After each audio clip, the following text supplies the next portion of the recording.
কোরআন দিয়ে যদি আপনি আপনার সবকিছু সাজানোর সিদ্ধান্ত নেন, তাহলে বোঝা যাবে যে আল্লাহর নবী যেভাবে কোরআনকে বাস্তবায়ন করার চেষ্টা করেছেন তার জীবনে, তার সামাজিক জীবনে, তার রাষ্ট্রে, তাহলে আল্লাহ নবী সফল হয়েছেন। আপনি আমিও যদি সফল মানুষ হতে চাই, সফল মুসলমান মুমিন হতে চাই, তাহলে এই কোরআন দিয়ে নিজেকে ব্যক্তি জীবন সাজাতে হবে, সাথে সাথে আপনার রাজনৈতিক এবং রাষ্ট্রীয় জীবনও এই কোরআন দিয়ে সাজাতে হবে। পারবো আমরা ইনশাআল্লাহ। আমরা আল্লাহর কাছে তৌফিক কামনা করি রব্বুল আলামিন।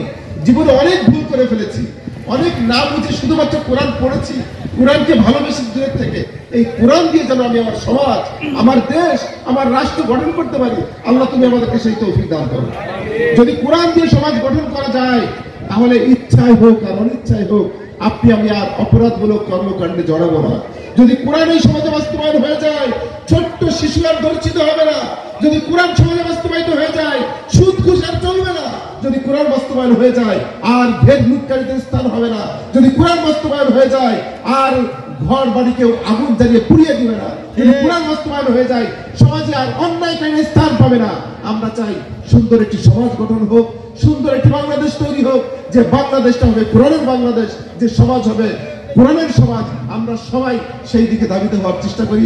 রব্বুল আলামিন এই রমজান মাসে আমাদের কোরআনের শিক্ষা গ্রহণ করে একটি কোরআনের সমাজ গড়ার প্রত্যয় ব্যক্ত করছে। রমজানকে সম্মানিত করেছে কোরআন। এই কোরআনকে বাদ দিয়ে কি রমজানকে সম্মান করার সুযোগ আছে? রমজানকে ভালোবাসার সুযোগ আছে? মহব্বত করার সুযোগ আছে?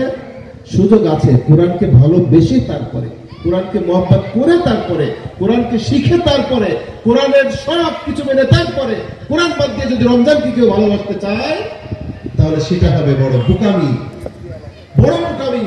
পুকুরে মাছ ছাড়লে মাছ চাষ হয়, মাছ দেখা যায় না, খালি জাল খাওয়া আসছে, মাছ ধরবে।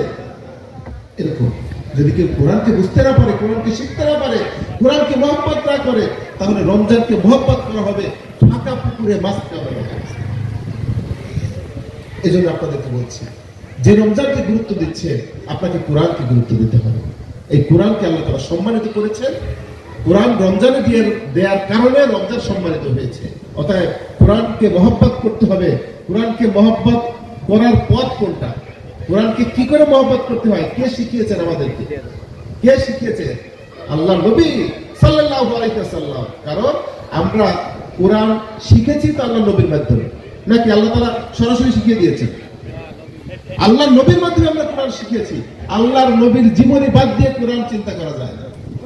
যেমনি ভাবে কোরআন বাদ দিয়ে রমজান চিন্তা করা যায় না, আল্লাহর নবীর জীবনী বাদ দিয়ে কোরআন চিন্তা করা যায় না। সুতরাং রমজানকে ভালোবাসতে হবে হলে কোরআনকে ভালোবাসতে হবে, কোরআনকে ভালোবাসতে হলে আল্লাহর নবীর চরিত্রকে ভালোবাসতে হবে, আল্লাহর নবীর আদর্শকে ভালোবাসতে হবে। একটাকে বাদ দিয়ে আরেকটা কথা সুযোগ নেই। এই জন্য দিনদার মুসলমান ভাইদের প্রতি আমাদের আহ্বান। সময় শেষ, 1 মিনিট আছে। আর 1 মিনিট কয় মিনিট হয়? শেষ করে দেবে ইনশাআল্লাহ। এই জন্য দিনদার মুমিনদের জন্য আমার আকুল আবেদন, আমাদেরকে সবার আগে বুঝতে হবে কোরআন।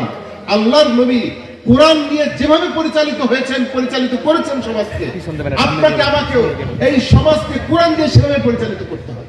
যদি আমরা করতে পারি, তাহলে বুঝতে হবে কোরআনকে মহব্বত করতে পেরেছি, কোরআনকে ভালোবাসতে পেরেছি, এবং রমজানে যে তাকওয়াবান হওয়ার কথা ছিল, সেই তাকওয়াবান হওয়ার জন্য আমি প্রস্তুতি গ্রহণ করেছি।